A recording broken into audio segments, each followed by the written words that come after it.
Hey, I don't want to be the type of video maker that always apologizes, saying, "Oh, I'm so sorry, it's been so long since my last video," so I'll jump into it. Now, I can hear people on the left already saying, "Oh, of course, as a straight guy, this guy has an opinion about me too." What I will do is limit my discussion to those topics where I think I have a fresh perspective. The first interesting thing I want to point out is that in the wake of the whole Harvey Weinstein fiasco, a lot of celebrities and people associated with Weinstein and a lot of people in Hollywood, they came out and they gave their impression of the whole thing. And one phrase I kept hearing popping up over and over again is that everyone knew what was going on. Everyone knew what Weinstein was doing, but no one did anything about this.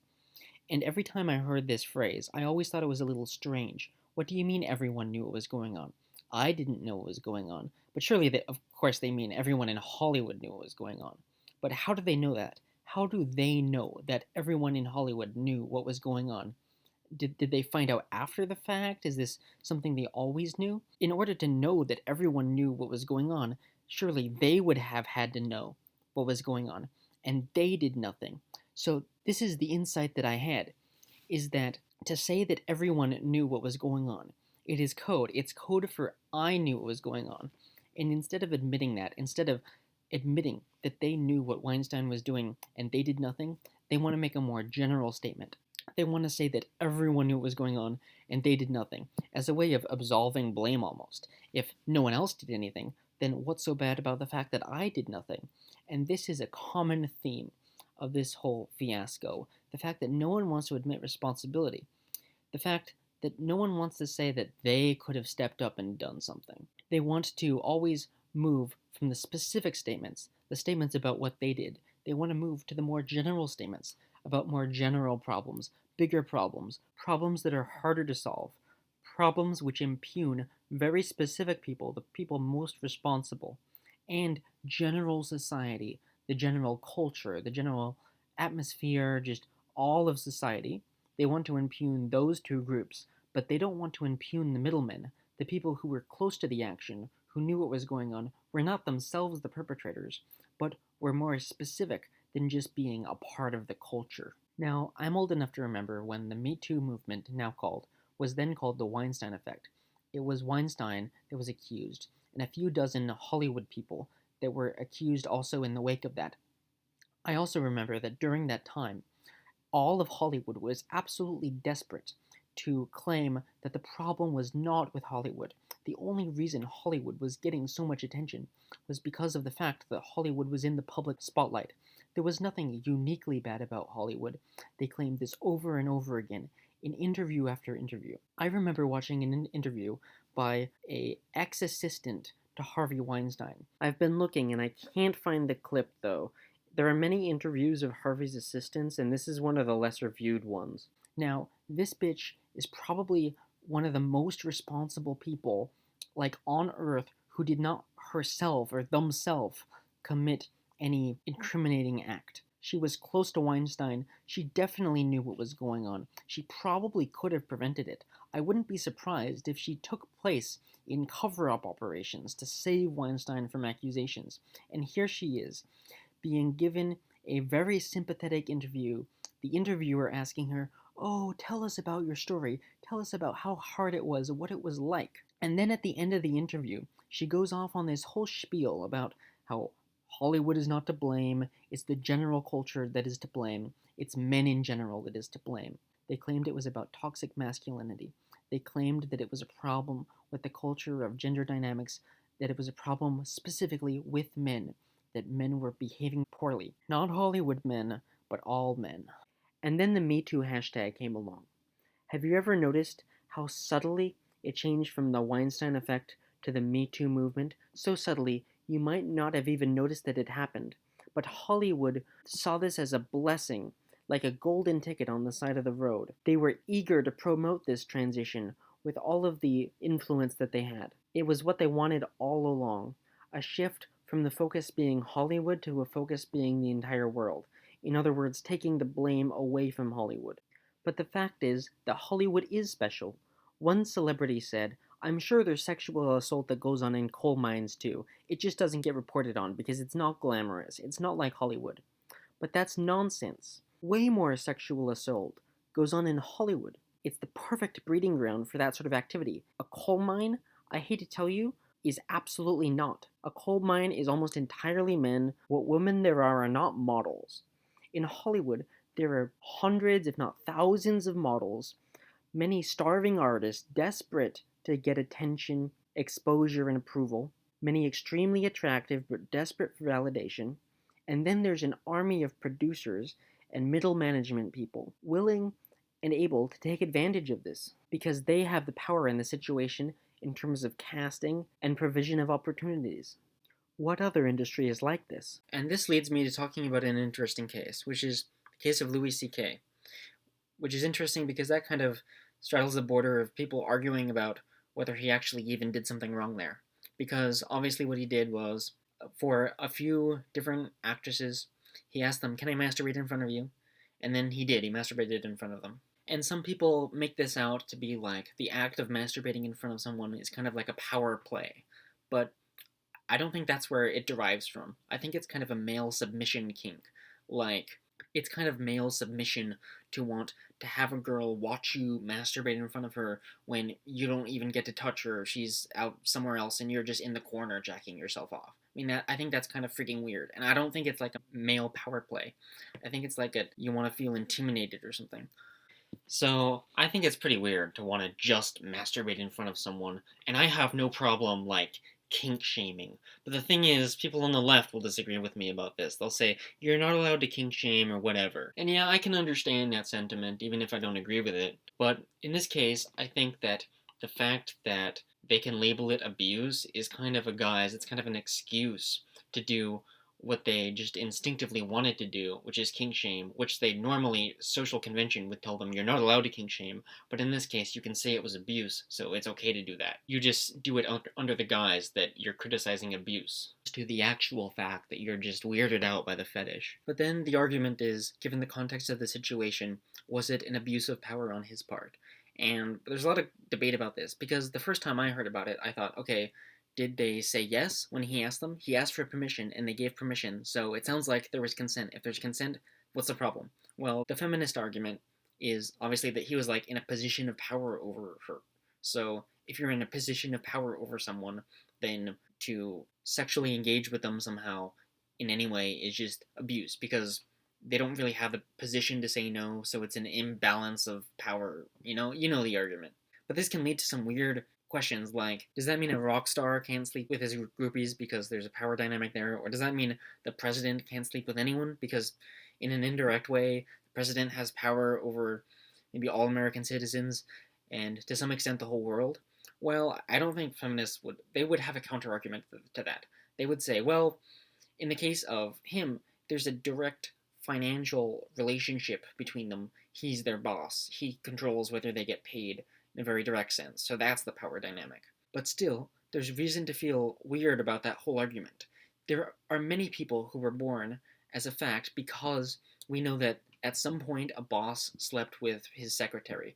There are many cases when a boss sleeps with his employee, and so are we going to say that those types of relationships are always wrong? Well, maybe. Now, let me talk about just an instinct that I have when I hear about this whole thing, and then I'm going to talk about why maybe that instinct is misguided, but first I'll just say what it is, just to get it off my chest. The fact is, when I hear a situation where you tell someone, "Can I do this?" and they say, "I don't know, yes," or they don't go out of their way to say no, and then you do it, then my instinct is to think, well, did you think someone else was going to say no for you? Who did you think was going to say no for you? What did you think was going to happen? And maybe you can call that victim blaming. Now, of course, if I were to ever do something with someone, I'd go out of my way to make sure that they are happy with it and everything. But there are people out there not like that. There are people out there willing to take advantage of you, and there will always be people out there willing to take advantage of you. And I don't mean sexually, I mean in every imaginable way. There are people wanting to take advantage. What will we do about this situation? Will we just accept it? Will we create some sort of nanny police state where every action is super scrutinized and everyone's actions are super micromanaged? Or will we just say, at some point, it's your job to take care of yourself? And for the people who would call that victim blaming in the case of like Louis C.K., the thing is, if it was a man in that situation, if it was a man getting abused, then I just think grow some balls. And maybe it's a bad state of affairs that bad stuff happens to you. But the fact is, that is how reality is. The fact is, no one is going to stand up for you, maybe your parents. But if you're an adult, you think people care about you, that you think that it's other people's job to stand up for you? No, if someone does something you don't like, then you have to say, don't do that, stop doing that. And most people are just too agreeable. Most people are too nice. Most people don't want to leave other people upset.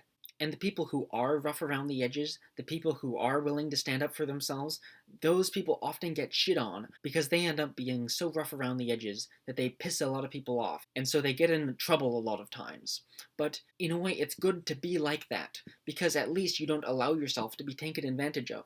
And it's kind of hard to feel too much sympathy for people who first let themselves be taken advantage of and then complain because they didn't prevent it when it was easy to prevent it just by telling the person no. Just have the balls to tell the person, what the fuck, what is that? Stop doing that. That's kind of freaking weird, man. If that was a man that was being abused, that's what I would think about him. And yes, there is the factor he has some sort of economic power over them. That's why we don't just have to consider was there consent. We also have to factor in that economic power. And if you take that into account, maybe in some way he was misusing that and abusing them. But the people that he supposedly abused, it's not like they'd be on the unemployment line. I'm sure these people had fuck you money. And at a certain point, you do have to sacrifice and give up stuff to stand for your principles. You have to say, okay, you want to fire me? Fuck yeah. Fuck you. Fire me. If that's what you're gonna do, do it. I'm not gonna let you take advantage of me. So that's my instinct. That might be correct or incorrect, right or wrong. But let me make clear what that is not. What I'm not saying is that it's okay that people are taken advantage of or something. I'm just pointing out that I'm upset about the lack of courage. The fact that people are too soft. The fact that people are too careful to not make others upset. That they're not willing to say fuck you. And then they elicit sympathy from me. But then in the back of my head I think, well, you're really soft, aren't you? Now, there's a reason why that instinct is incorrect, but it's a reason that I think that feminists will not like. And the reason is that the people that Louis C.K. supposedly abused, they were not men. So, for me to say, grow some balls, which is what I said, it does not make sense both literally and metaphorically. It doesn't make sense metaphorically because women are expected to not be rough around the edges, to not be disagreeable. They're kind of expected to be agreeable, and to an extent, that's the way most women naturally are. But men, on the other hand, there is social pressure telling them to stand up for themselves and be disagreeable. And anyway, that's the way many men naturally are. So with men, I can think, why haven't you listened to the social pressure telling you your whole life that you do need to stand up for yourself sometimes? But women have not had that. They're not like that. So I can't have the same expectations. And now you see why feminists might not like this. It's kind of a sexist point, but it's a distinction that they are relying on. And if you want to call me sexist for saying that, well, they're thinking the same thing when they invoke terms like victim blaming in this situation. They're just not making explicit what is motivating them to think in that pattern. What's motivating them is this kind of soft, low expectations that it's okay when people fail to stand up for themselves, fail to say, fuck you, no, don't do that. They can claim it's a non-gendered point, that they feel the same way about men, but that's just them interpolating their views of women onto men in order to be fair, and then claim that the whole distinction between men and women doesn't make sense from the start. But the fact is that, probably, if women didn't exist, they wouldn't think that. It's a function of the place of women in society. And what I've been leading up to this whole time is a particular image that I want to discuss that I think nicely dovetails into what I was talking about. It's a little sign that's set up at a cashier's desk. It looks like the front of a cafe or something. It says, "Why the female cashier is being nice to you. Is it because she is uncontrollably sexually attracted to you? No. It's because that's literally her fucking job you're greeting." And that's what the sign says. And I saw this image a few years ago, and the first time I saw it, I didn't know what to think at the start. I thought, oh, that's kind of funny. And then I looked at it for about 10 seconds, and I thought about it, and then I found myself becoming a little bit pissed off, but almost definitely not for the reason you think. Because I think it can be said that in the sexual world, there are certain gray zones. For example, can a boss sleep with his employee? Or is it okay if you're a customer to chat up the retail worker and flirt with a retail worker, because the retail worker is kind of a captive audience. They have to be nice to you, they have to smile to you. So is it rude to flirt with them when they have no choice but to deal with you? So it's kind of a gray zone, right? And I think that there are really only two solutions to these gray zone situations. Yes, all hail my enlightened opinion, but just hear me out. There is the more rules solution and the less rules solution. The more rules solution says that there are very specific content standards about what is allowed within like a workplace context. A boss can never say anything sexual to his employee, of course, and you can't flirt with a retail worker. That should be the social norm. That's more rules, more social rules. But the less rules approach says that you're allowed to do a lot. You're allowed to push boundaries, maybe flirt with people sometimes. But also, the trade off is that the people you flirt with are allowed to tell you to fuck off. They don't always have to be polite with you. You're allowed to flirt with them a little bit, but then in response, if you do something they don't like, they can tell you to go away. They can tell you they don't like it. They don't have to put up with your shit. But our corporate culture is not like that. In our corporate culture, you do have to put up with people's shit. And if your boss starts to flirt with you, you feel pressure that you have to respond in some way because otherwise you might lose your job. But we need to change that social pressure. We need to change the social pressure that if you're rude to your boss, it automatically means you're fired. And this means that bosses need to change. This means that people need to be more tolerant of other people telling them to fuck off. You need to be the type of person that is okay with that. You need to be the type of person that is willing to flirt, but then when someone tells you fuck off, then you fuck off. And now I can get to what pisses me off about this image. Probably at the store where the cashiers work, where this image is posted, there is some sort of policy that says you have to be nice to customers and you have to smile to customers. And probably there is a supervisor that's in charge of enforcing this standard. And probably at one point, some cashier got upset because she was smiling at customers, and the customer took that as a signal that she was like sexually interested in him, and he started to flirt with her because he misconstrued the policy as some sort of signal. And probably in response to that, the employee went to the supervisor and says, "Oh, this policy is creating all these issues. I'm nice to people for my job, but then they misconstrue it." And the manager thought about it for a while, and in that moment, the manager had two choices. First, they could get rid of the policy that you have to be nice to customers, any customer, in any situation, and then you're not allowed to be rude to customers. And it doesn't matter if it's bad business, if a customer tries to flirt with you and you don't like it, you can tell them to back off. That was one option. Lessen the policy that says you always have to be nice to customers. But option two is to put up this little sign that has a little rule that tells the customers to be nice and to not be sexual in any way. And this is the rules approach. Let's not change the policy. Let's not actually do anything good. Let's just create a little image that's a little funny. People will like it. They can laugh at it. It will become a meme. It will get posted on Reddit or Imager or wherever I found it. People will upvote it because they think it's funny. Ha ha ha. Shouldn't people stop flirting with the cashiers? This is the rules approach. It inhibits just normal human socialization, human dynamics, where people are able to meet with each other and become friends and shit like that, but in a sexual context in this case. And I suppose it's not surprising that they would take the good for business approach. And that's the problem. They're always taking the good for business approach. And you can say, perhaps this is a fault of capitalism. Well, perhaps it is, but I think that's kind of a simplistic way of thinking about it. The problem isn't capitalism because there are many businesses that have people that are rough around the edges, and those people tend to be more innovative, and innovative businesses can end up being quite successful. So the problem is actually lack of innovation. What I see this policy as, and policies in general, all these rules, all these things that say you're not allowed to do this, you're not allowed to do this, I see them in a workplace context as being like a type of bureaucracy.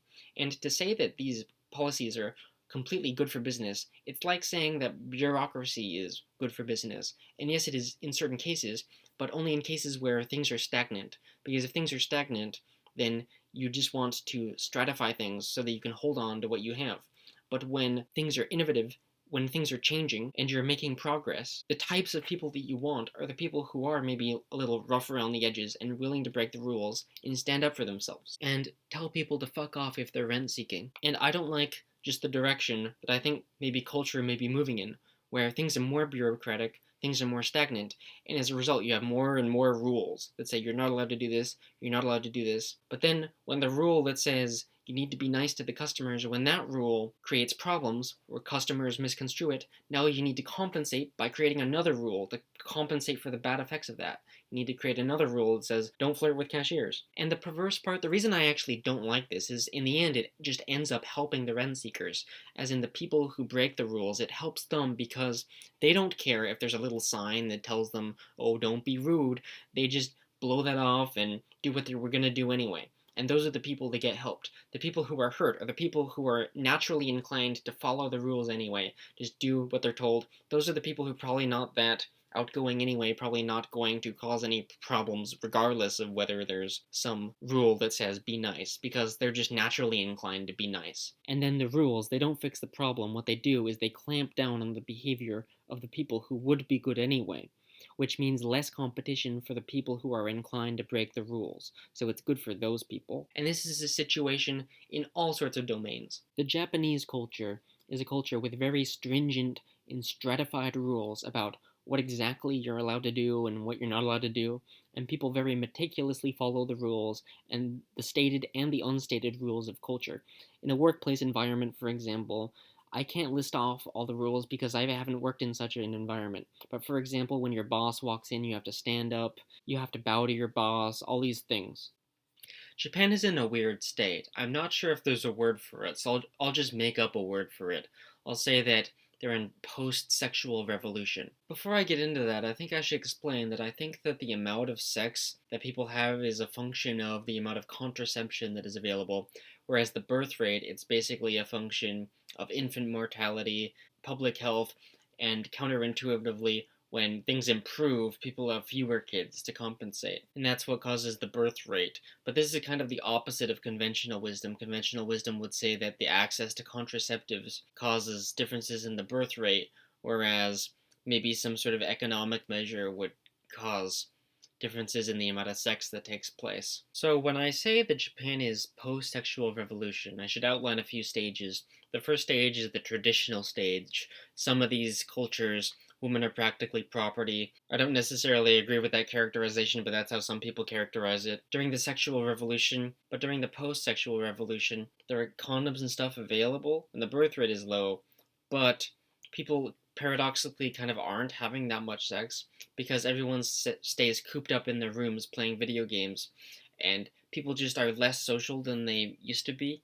The old norms around, like arranged marriages and stuff, those old norms no longer exist. So you're not likely to meet someone because your parents prepared an arranged marriage for you, but you're also less likely to meet someone because of just natural socializing mechanisms that existed prior to the sexual revolution that weren't really. But before the sexual revolution, you had some social forces that put people together, they got them socializing. You had other social forces that prevented them from hooking up willy-nilly because of there were social rules around acceptability around hooking up. So the sexual revolution was the loosening of those rules, allowing people to put out more easily. But then from the transition from the sexual revolution to the post-sexual revolution, at least according to my theory, you have the loosening of some of the older socializing mechanisms that just took longer to go away. And just to clarify my thoughts about Japan, I think they never really had a sexual revolution per se. They kind of skipped over that step. They went straight from pre-sexual revolution to post-sexual revolution, and that's where I think they are today.